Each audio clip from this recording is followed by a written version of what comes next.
Hi hello నమస్తే. ప్రస్తుతం మనకి హైదరాబాద్ లోని జీహెచ్ఎంసీ ఎలక్షన్స్ అయితే రాబోతున్నాయి. దానిలో భాగంగానే కళ్యాణ్ నగర్ వెంచర్ 3లో ఎవరైతే ప్రజలు ఉంటారో వారి సమస్యలు, వారు రాబోయే రోజుల్లో వారు ఎవరిని ఎంచుకుంటారో అసలు వాళ్ళ అభిప్రాయం ఏంటో తెలుసుకునే ప్రయత్నం చేద్దాం. నమస్తే మేడం. నమస్తే అమ్మా. ఇప్పుడు హైదరాబాద్ లో ముఖ్యంగా జీహెచ్ఎంసీ ఎలక్షన్స్ అయితే రాబోతున్నాయి. సో మీ పరిసర ప్రాంతాల్లో కానీ అంటే మీరు ఉండే బస్తీలో కానీ ఎటువంటి సమస్యలు ఉన్నాయి? అదే ఈ ఈ రోడ్ లో ఎప్పుడు డ్రైనేజ్ లీక్. అంటే ఈ రోడ్డు పేరేంటి? ఇది మామూలు కళ్యాణ్ నగర్ వెంచర్ 3 ఇది. కానీ ఎప్పుడు అంటే ఎన్ని సంవత్సరాల నుంచి చేస్తూనే ఉన్నారు కానీ అది ఎప్పటికీ బాగవదు. దాని కంప్లైంట్ రేజ్ చేశారా?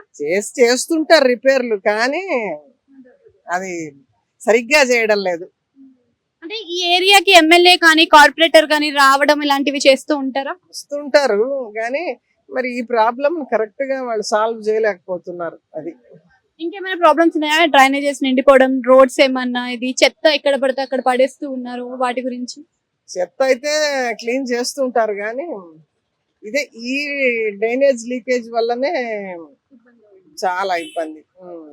సో మేడం, ఇప్పుడు మరి ఇక్కడ చూసుకుంటే మనకి జిహెచ్ఎంసీ ఎలక్షన్స్ లో అన్ని పార్టీల నుంచి కూడా పోటీ చేస్తూ ఉంటారు. కాంగ్రెస్ కానీ, బీఆర్ఎస్ కానీ, బీజేపీ కానీ. ఇప్పుడు ఇంకా కొత్తగా 2-3 పార్టీలు కూడా యాడ్ అయ్యాయి. దాంట్లో ముఖ్యంగా కల్వకుంట్ల కవిత దగ్గర నుంచి టీఆర్ఎస్ ప్రభుత్వం, అలానే జనసేన ప్రభుత్వం కూడా రాబోతున్నట్టుగా, ఈ ఎలక్షన్స్ లో పోటీ చేస్తున్నట్టుగా కూడా కొంచెం ప్రచారం అయితే జరుగుతుంది. మరి వాటిపైన మీ అభిప్రాయం ఏంటి? ఎవరు వచ్చినా ఎవరి ఏమంటారు వాళ్ళ లాభం వాళ్ళు చూసుకుంటారు కానీ ప్రజల గురించి అంతగా ఎవరు పట్టించుకోరు. ఏదో ఎలక్షన్స్ అప్పుడు మాత్రమే అవన్నీ జరిగేది. జనసేన ఏమైనా ప్రభావితం చేసే అవకాశం ఉందంటారా తెలంగాణలో?